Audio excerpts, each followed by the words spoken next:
My name is Irene Cooper, and at 32, I thought I understood the rhythms of Silverbrook Regional Hospital.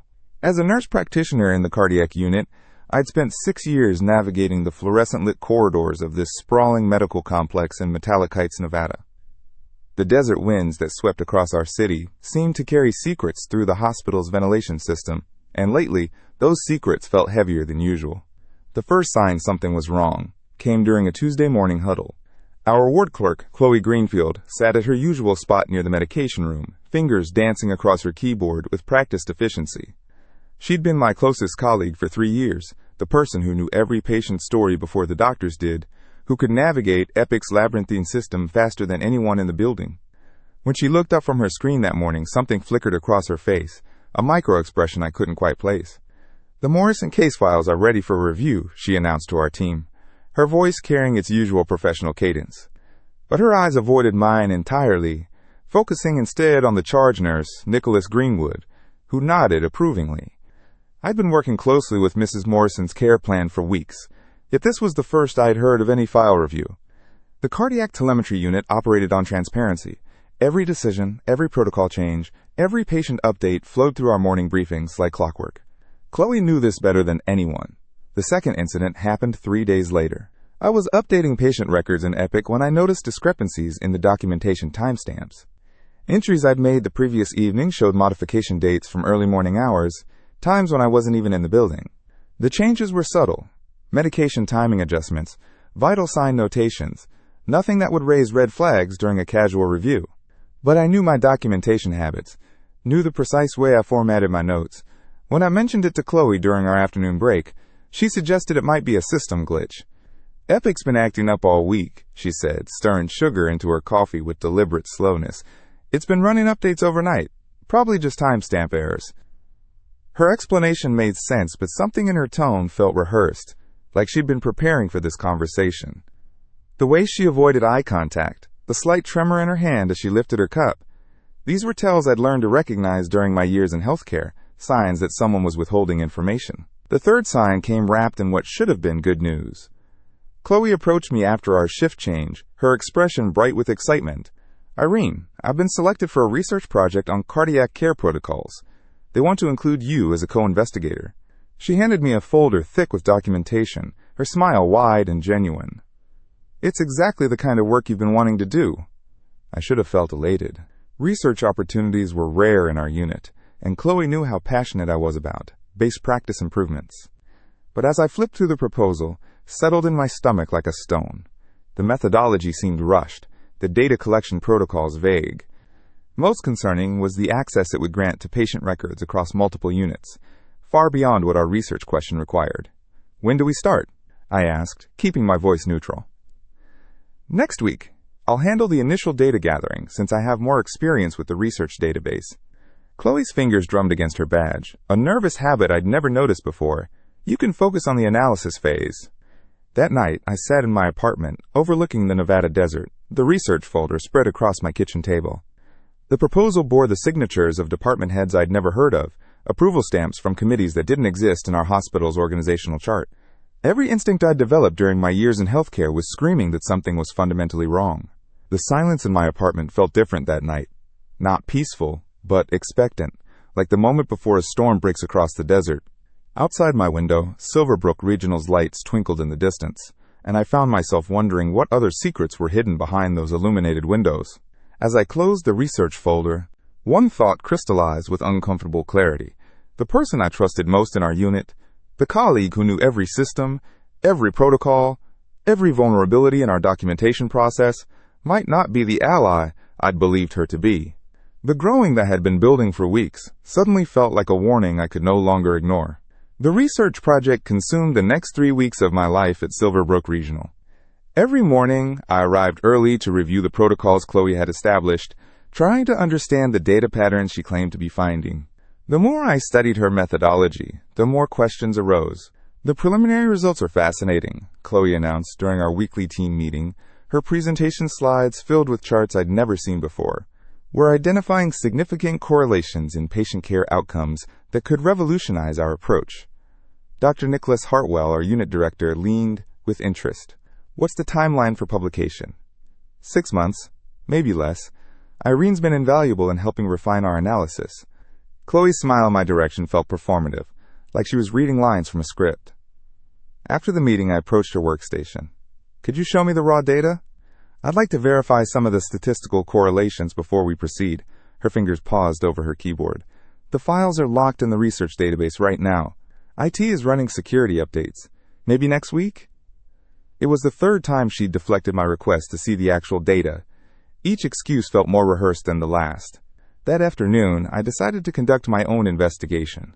Using my research credentials, I accessed the hospital's patient database to review the records Chloe claimed to be analyzing. What I found made my blood run cold. The patient identifiers in our research proposal didn't match any current records. The admission date she'd cited fell on days when our unit had been closed for renovations. Most disturbing of all, several of the patients in our study had medical record numbers that belonged to staff members, including my own. I printed the discrepancies and locked them in my desk drawer, my hands trembling slightly. Either Chloe had made catastrophic errors in data collection, or she was deliberately fabricating research results using falsified patient information. The next morning, I arrived to find Chloe already at her desk, typing rapidly. Her usual cheerful greeting was replaced by a curt nod. The easy camaraderie we'd shared for 2 years felt suddenly fragile. I've been thinking about our research timeline, I said, settling into the chair beside her workstation. Maybe we should slow down, double-check our methodology before. Actually, Irene, there's been a change. Chloe's voice carried a new edge. The research committee wants to streamline the team. They're concerned about too many investigators diluting the focus. The words hit me like a physical blow. What does that mean? It means you're off the project. Effective immediately. She didn't look up from her screen. I'll handle the research independently. It's really for the best. You've seemed overwhelmed lately. I stared at her profile, searching for any trace of the colleague who had celebrated my promotion, who had covered my shifts during my mother's illness, who had been my closest friend in this place. Chloe, what's really going on here? Nothing's going on. This is just how research works sometimes. Projects evolve.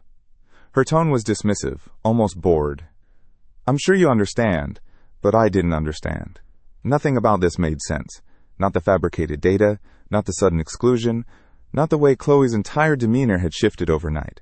As I walked back to my desk, fragments of conversations from the past month began connecting in disturbing ways. The late-night phone calls she'd been taking in empty conference rooms. The way she'd started arriving early and staying late, always with explanations about research obligations. Her sudden interest in patient privacy protocols and database security measures. The questions she'd been asking about my access credentials and documentation habits. I spent my lunch break in the hospital library, researching the external institutions listed on our research proposal. 2 of the universities didn't have the departments Chloe had cited. The third had never heard of the principal investigator whose name appeared on our approval documents. When I returned to the unit, Chloe was gone. Her workstation was locked, her research files nowhere to be seen. Nurse Nicholas Greenfield approached my desk with a concerned expression. Irene, did you know Chloe submitted a formal complaint about your research conduct? His voice was quiet, careful. She's claiming you've been accessing patient records without proper authorization. The accusation felt like a punch to the chest. That's impossible. Every access I've made has been documented and approved. I believe you, Nicholas said, glancing around to ensure we weren't overheard. But she's got documentation, screenshots of your login activity, timestamps that don't match your shift schedules.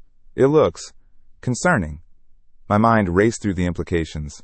Chloe had access to all the ward's administrative systems. She processed our timesheets, managed our database credentials, handled our documentation protocols. If she wanted to fabricate a misconduct, she had every tool necessary to do it. There's something else, Nicholas continued. She's been meeting with hospital administration about implementing new privacy controls, specifically targeting research access privileges.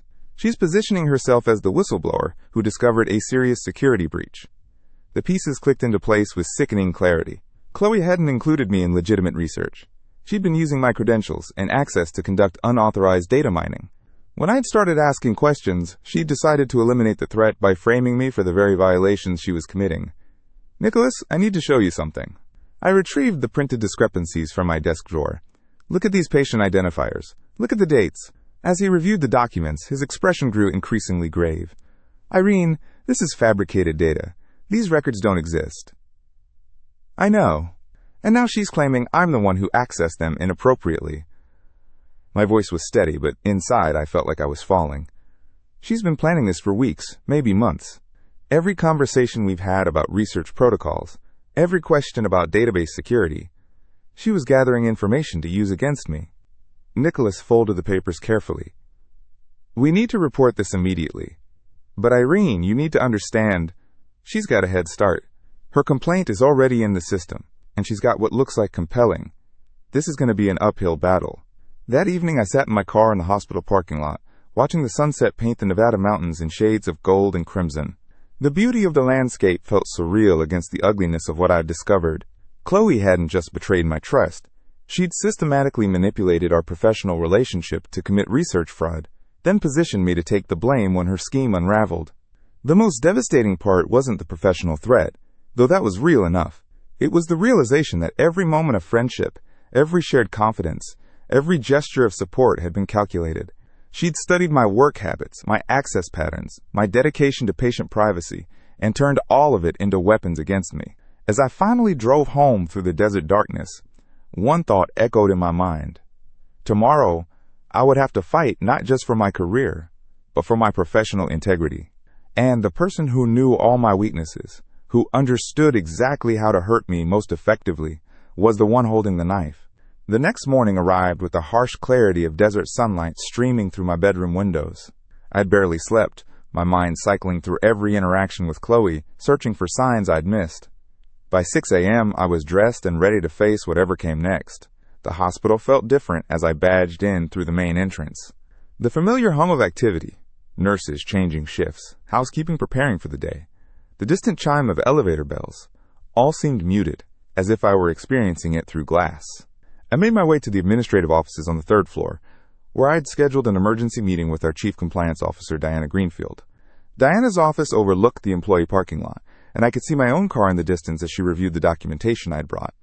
She was a woman in her 50s with silver hair and the kind of measured demeanor that came from years of handling hospital crises.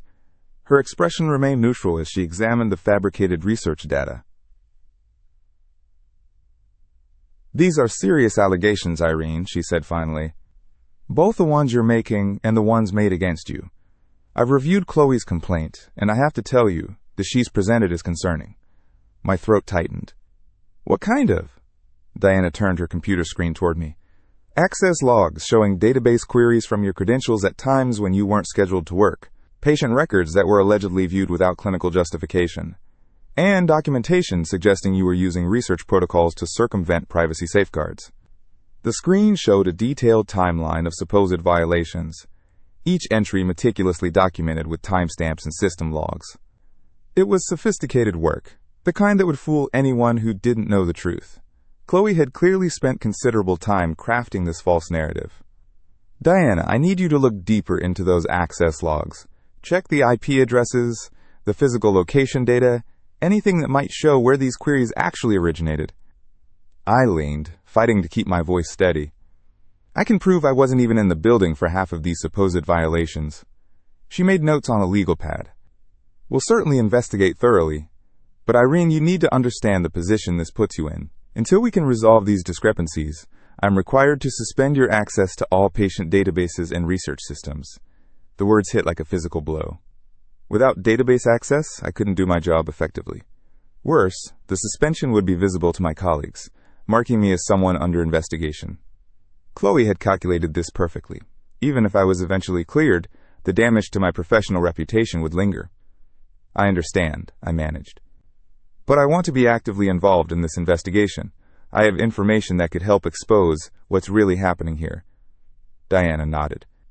I'll arrange for you to meet with our external auditing firm. They specialize in healthcare fraud investigations. In the meantime, you can continue your clinical duties, but all research activities are suspended. As I left her office, I felt the weight of curious glances from colleagues in the hallway. Word traveled fast in hospitals, and I knew that by afternoon, everyone would know I was under investigation. The thought of facing Chloe, of pretending normalcy while she knew exactly what she'd done, made my stomach clench. I found Nicholas in the cardiac unit, reviewing patient charts with the morning team. When he saw me, he excused himself and walked over, his expression carefully neutral for the benefit of our colleagues. "How did it go?" he asked quietly. "Database access suspended, external investigation starting, and Chloe's is more sophisticated than I expected." I kept my voice low, aware that we were surrounded by busy medical staff. "She's created a complete false timeline of violations. It's going to take time to disprove." Nicholas glanced around, then guided me toward a quieter corner near the supply closet. "Irene, there's something else you need to know. I did some checking this morning." Discreetly. "Chloe's been asking questions about other staff members' research projects. Specifically, she's been inquiring about database access protocols and research approval processes." A chill ran down my spine. "You think I'm not the only target?" "I think she's been planning something bigger than just framing you. The research fraud you discovered might be part of a larger scheme." He paused, checking to make sure we weren't overheard. "I also found out she's been in contact with external pharmaceutical companies. Officially, it's about legitimate research collaborations, but the timing is suspicious." The pieces were starting to form a larger picture, and it was more disturbing than I'd imagined. Chloe hadn't just betrayed me personally, she'd potentially compromised the integrity of multiple research projects, possibly for financial gain. "We need to document everything," I said. "Every conversation, every suspicious interaction, every piece of we can find." Over the next several days, the investigation unfolded with bureaucratic precision. The external auditing firm, led by a sharp-eyed investigator named Patricia Greenwood, began their systematic review of database logs, research protocols, and financial records. I met with them twice, providing detailed timelines of my interactions with Chloe and explaining the discrepancies I'd discovered. Meanwhile, the atmosphere in the hospital grew increasingly tense.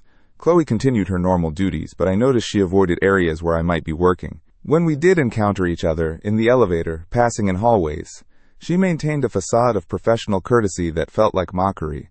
The worst part was the isolation. Colleagues who had been friendly before now seemed uncertain how to interact with me. Some offered quiet words of support, but others clearly preferred to maintain distance until the investigation concluded. I understood their caution, but it stung nonetheless. It was Nicholas who provided the breakthrough we needed. On Thursday afternoon, he approached me with barely contained excitement. "Irene, I need you to come with me to the IT department." Quietly. We made our way to the basement level, where the hospital's information technology infrastructure hummed behind locked doors. Nicholas had arranged to meet with Catherine Greenstone, the senior systems administrator who managed our database security. "I've been reviewing the access logs that were flagged in your case," Catherine explained, her fingers flying across multiple keyboards as she pulled up system data. "And I found something interesting. Look at these IP addresses."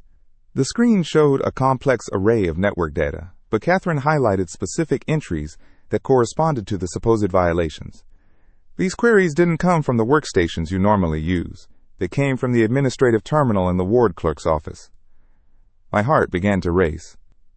"Can you prove that definitively?" "Better than that," Catherine said with a slight smile. "I can show you the physical security footage that corresponds to these timestamps. Our badge access system logs every entry and exit, and it's synchronized with our network activity." She pulled up another screen showing security camera footage from the ward clerk's office. The timestamp matched one of the supposed violations perfectly, and there, clearly visible, was Chloe sitting at the terminal, using what must have been my stolen credentials to access patient databases. "She's been cloning access credentials," Nicholas said, his voice tight with anger, "using your login information to conduct unauthorized research, then creating a false trail to make it look like you were the one violating protocols." The access was overwhelming. Frame by frame, the security footage showed Chloe systematically accessing databases, printing reports, and manipulating research data, all while using my credentials. The timestamps proved I was either off-duty or working in completely different areas of the hospital during these activities. "We need to get this to Diana immediately," I said, feeling a mixture of relief and fury. "And to the external investigators," Catherine nodded. "I'm preparing a complete forensic report. This kind of credential theft is a serious federal crime, especially in a healthcare setting. She's not just facing internal disciplinary action. This could result in criminal charges." As we prepared to leave the IT department, I felt something shift inside me. The fear and uncertainty that had plagued me for days was transforming into determination. Chloe had underestimated the sophistication of our hospital's security systems, and her careful plan was unraveling. But I also knew that confronting her directly would be dangerous. Someone who had gone to such elaborate lengths to frame a colleague was capable of escalating their behavior in unpredictable ways. The next phase of this battle would require careful strategy and absolute precision. The chorus was clear, but the real challenge lay ahead, ensuring that justice was served while protecting myself and potentially other victims from further harm.